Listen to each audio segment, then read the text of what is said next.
Trump hates to allow any success from a predecessor stand. So just out of vindictiveness, he could repeal these portions of the Inflation Reduction Act that are yet to be paid out and the Chimps and Science Act.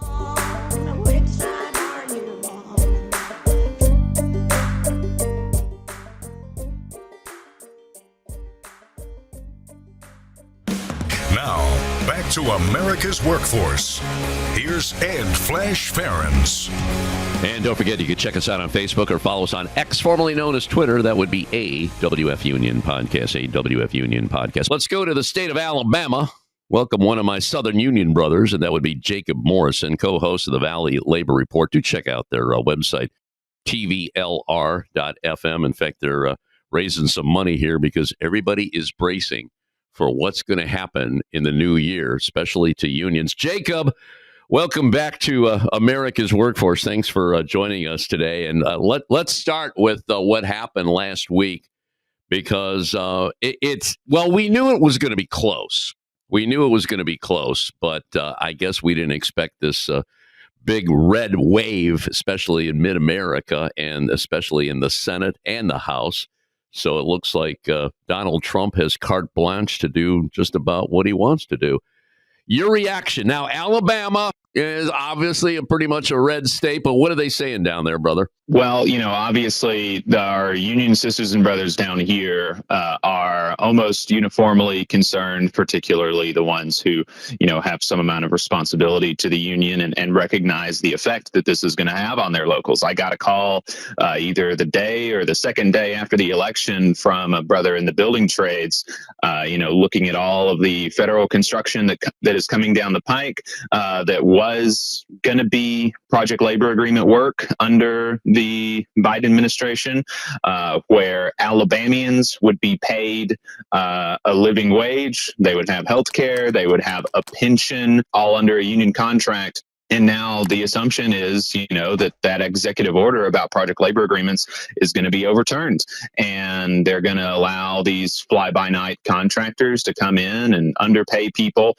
Presumably, they're not going to have a pension. Almost certainly, they're not going to have a pension. Probably won't even have retirement, 401k, may not even have health insurance, and may not even be local Alabamians who are benefiting from this work in our state. And it's really concerning. And obviously, you and regular listeners will know that I'm a member of the American Federation of Government Employees, the largest federal employees union. And this is really an existential threat to my union. We, to a certain extent, I think, got lucky in the first Trump administration and were able to kind of delay on some of this stuff that they wanted to do. And it's unclear exactly what form this second Trump administration is going to take and how vicious he is going to be.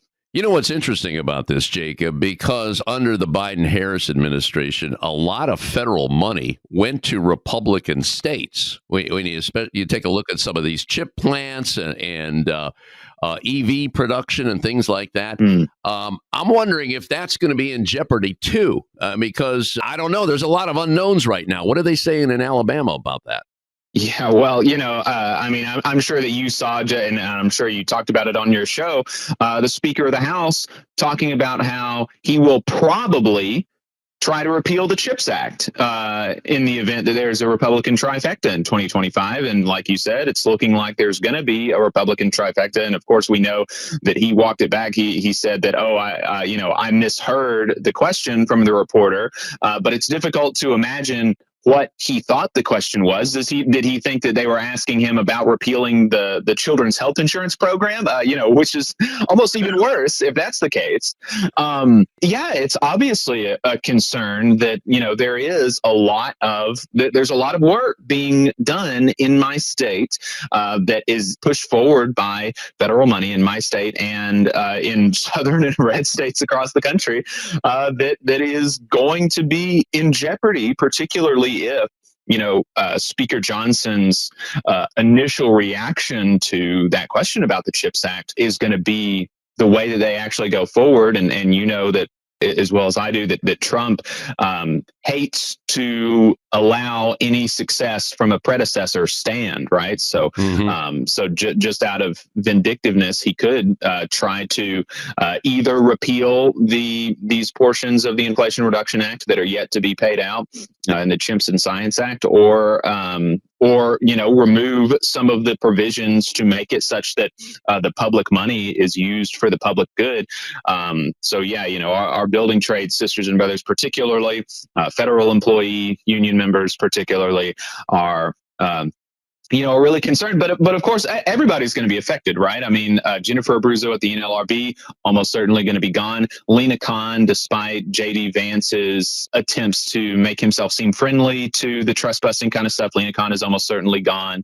And all of these, the Department of Labor, the last time it was headed by the Hardee's CEO, whose company, while he was at the head of it, was responsible for thousands and thousands and thousands of dollars in wage theft.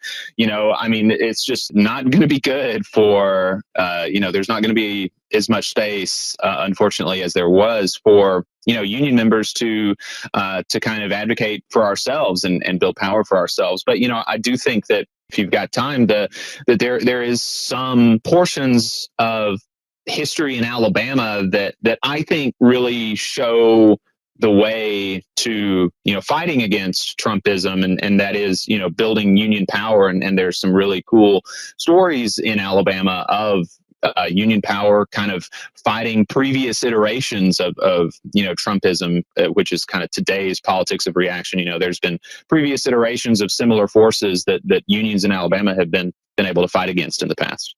Well, you can push people so far, and it's going to come to the breaking point, and we don't know when that's going to happen. By the way, we're speaking with Jacob Morrison, who is president of the North Alabama Area Labor Council, co-host of the Valley Labor Report. And I know you left your position at the U.S. Army Corps of Engineers. And the last time, in fact, Jacob was on the show about a month ago, and we talked about this at the top of the show. He is now a fellow for a new Department of Energy Workforce Development Initiative in partnership with the Alabama State Building and Construction Trades. And the whole idea was to expand pipelines for good union jobs, especially in clean energy. So I have to ask you, is that in jeopardy now too? What's the situation? What are you hearing so far?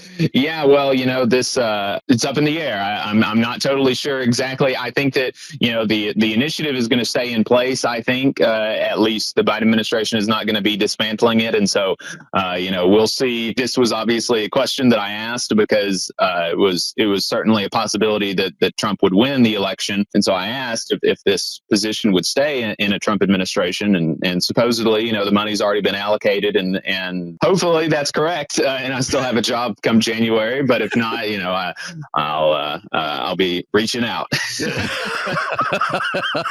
Hey, 5 seconds. Just wanted to say that this is only possible because of our donors. If you want to see more of this, then consider donating yourself at tvlr.fm/donate. Everybody's questioning what's going to happen next here. You know what's crazy about this situation? I go back to drill, baby, drill. I mean, Trump is all about expanding drilling, and we're actually peaking at energy production. We're doing that right now. That messaging just is not getting through to the American public, sadly. Yeah, brother. I had a just really quick. I had a letter carrier, a Trump supporter, call into my program last weekend. Yeah. Who I told, he said something about drill, baby, drill. We need to drill. We need energy production. And I asked him what he makes of the fact that there is more oil production now than any time in American history, including under Trump. And he just didn't believe me. He said, "No, you're wrong." And I was like, "No, look it up. It's true." And he straight up, he left that call and believing that I'm wrong and that the Biden administration has pulled back our oil production, which there are reasons to pull back our oil production. And we can talk about, what we should be doing about oil production going into the future. But to talk about the future, we have to understand reality and like what's going on right now. And there are a lot of people that they have no idea what's happening. Yeah, no, I hear you. And you know what's crazy about this situation? Trump's ties with Elon Musk. What does he build? Electric vehicles. Right. And the conservatives have come down. Oh, no, we don't need that now. Mm-hmm. We want gas-powered vehicles, EVs. That's way in the distant future if it's going to happen at all. So, yeah, there's a lot of confusion right now. I want to get into what the NLRB, one of their judges, said. They ordered a new election at the Bessemer, Alabama warehouse. But, in the first segment, Jacob, you were talking about history. You feel good about history because, and I mentioned this in the first segment, you can push people so far and things change. I mean, obviously, we know what we're pretty much in for in the next 4 years here. But if you take a look at history, especially in Alabama, there were some interesting people in charge. And it's funny, we're talking off the air about the 1950s. And Jacob, you know this. I think it was in 1953. And in 1955, the AFL-CIO was formed. It was the AFL, the CIO, and then they merged in 55. But at that time in America, union density was about 35%. So that's over 1 out of 3 workers belong to a union. Well, that's not the case today. I mean, it may be in the government sector, but certainly not in the private sector. So take me back to the 1950s in Alabama. You had an interesting governor there. Talk to me about it. Yeah. So, but before the 1950s, I think it's important to, like you said, set up the fact that unions were building before that and had gotten their union density up to something like 33% nationwide. And in Alabama, it was very similar to the national rate. The estimates are between 25 and 30% in Alabama. So that means more than 1 in 4 working Alabamians were members of unions at this time. And they were able to do that because of kind of the work and the solidarity that they had for one another. And just as an illustration of that solidarity, and of course, it wasn't uniformly like this, but as an illustration, coal mining began in Alabama in the 1870s. And from its inception, workers in the Alabama coal mines organized, and they organized interracially. In the 1870s, there were black and white coal miners organizing together under the Greenback Labor Party, and then under the Knights of Labor. And then in the 1890s, they started organizing with the United Mine Workers, which is the organization that exists in the Alabama coal fields today. And, in the 1870s, if you know your history, it's not that surprising that there's black and white people organizing together. It was a period of Reconstruction. There was some amount of that kind of stuff, but you'll also know that there was a backlash to that. Reconstruction fell. Redeemers is what they were called, took office, Bourbon Democrats, and they pushed segregation really hard. They tried to really inflame the racial tensions of white folks in the South, and that happened in Alabama. And in 1901, the powers that be, the Redeemers, they rewrote the state constitution to disenfranchise black folks, institutionalize white supremacy, and they were explicit about their goals. And the United Mine Workers never stopped being an interracial union. Even in 1901, they maintained their interracial status. They maintained the ability of black people to have leadership positions. A black person was the vice president of the whole district in 1901. And the Birmingham Labor Council, and I said it wasn't uniform. Sometimes we know that unions fed into this kind of racist stuff. And the Birmingham Labor Council had some segregationist policies. And in 1901, instead of backsliding into this, the United Mine Workers went forward and they said, the Birmingham Labor Council, if you do not revoke your segregationist policies, if you don't allow our black members into the union halls, then we're going to disaffiliate. And they won, and they were able to get the Birmingham Labor Council in 1901 to revoke their segregationist policies, even as the rest of the state was moving backwards. And so it's on the back of that. And I see a lot of the politics of Trumpism as the latest reincarnation of these politics of reaction. It was the redemption after the fall of Reconstruction. It was the pushback against civil rights prior to that. It was Ronald Reagan after that. But the fight against these politics of reaction, I genuinely believe that the unions are the key to it, and that strong, multiracial people power is the key to fighting against it. And it was on the back of that solidarity that the mine workers had, not just with their own members, but outside of that. Again, students of history will know that the steelworkers, the entire funding for the Steelworkers Organizing Committee basically came from the mine workers. And they were able to organize a lot in Alabama. They helped the teachers organize. In the 1970s, the miners actually basically paroled teachers' picket lines to protect the women from scab violence. And so it was on the back of this movement that in Alabama, pro-labor governor was elected, Big Jim Folsom, in 6 and then again in 1954. Back then, Alabama governors could not succeed themselves. So in 1950, he couldn't run again. And so he ran again in 1954. He won both times. He was, and in addition to being pro-labor, he was anti-segregation. He was the governor that came before George Wallace. He was probably the most pro-civil rights governor in the South. And there was a strike in, I think it was 1955 or 1956, by textile unions, by telephone unions against, I think it was Bell South at the time. And so the companies and a lot of people in his own party, or the Democrats were not good. They were kind of the party of segregation at the time. They were asking him to break the strike, and so he considered it, and he said, maybe I will break the strike. Maybe what I'll do is we'll take over the company. We'll just take over the company. We'll resolve it in the favor of the union, and then we'll just keep running the company in the public interest. So that's kind of what I'm leaning towards. And ultimately, the telephone operators did not like that very much, and so they resolved the strike in favor of the union. They gave the union basically everything they were asking for, and so on the back of that people power that working people in Alabama were able to build from the 1870s, 1880s to 1950, we fought back and we were able to make gains. And then, of course, there was a backslide with George Wallace. And really, frankly, we haven't had a great governor since then. I think Don Siegelman was something of an exception, but I don't think he was as interesting or as good as Big Jim.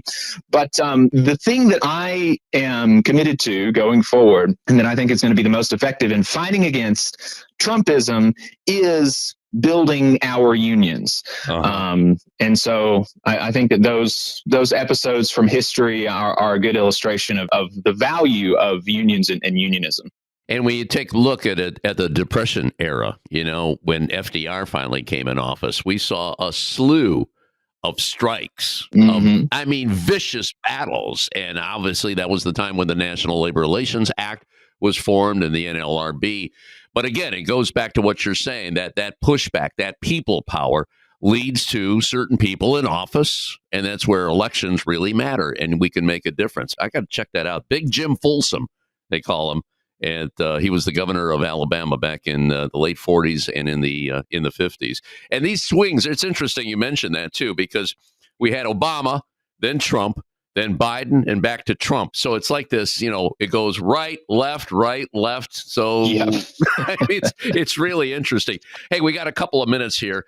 I mentioned earlier about the new election that's going to come at the Bessemer, Alabama Amazon warehouse. Do you think they'll be able to do that before Trump takes office? Well, what are you hearing down there? Because, Amazon pulled out all the stops on that one. They did, and I don't think they're going to be able to do anything about it before Trump takes office, because both the union and the company have appealed the decision, right? The NLRB did order a third election, but RWDSU has said in their statements after the fact that just having another election is not going to be enough. It's not going to change the outcome unless stronger remedies are put in place to prohibit Amazon from doing this union busting stuff. So it's not even clear to me, honestly, if RWDSU would take a third election if nothing else changes.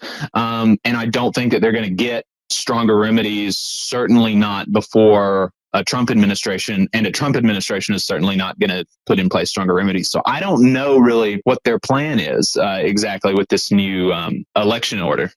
All right. We'll see what happens there. One more here, and this is a call to action for all of those listening to America's Workforce. As you know, with Trump coming in office in January, it's going to be tough on unions. And the Valley Labor Report is one of many outlets out there, pro-worker, pro-union, and I understand you have a fundraising drive going on between now and November 23rd. Talk to me about it, Jacob.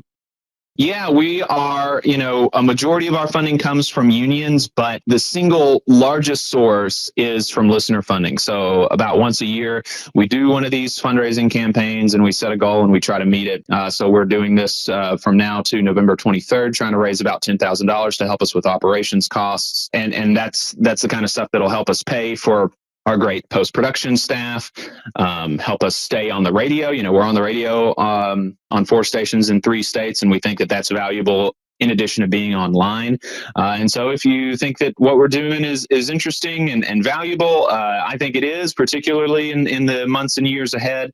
You can go to tblr.fm/union 2024. We've got some cool gifts for people who donate as well. Oh, I like that. Well, it is interesting, and it certainly is valuable. So we're going to give you a lot of love here on America's Workforce between now and that time. tvlr.fm/union 2024. Let me repeat that. tvlr.fm/union 2024. Jacob, great job today. Thank you for joining us here on America's Workforce. Stay safe, stay strong, and stay in touch. Okay, my brother? All right. Appreciate it.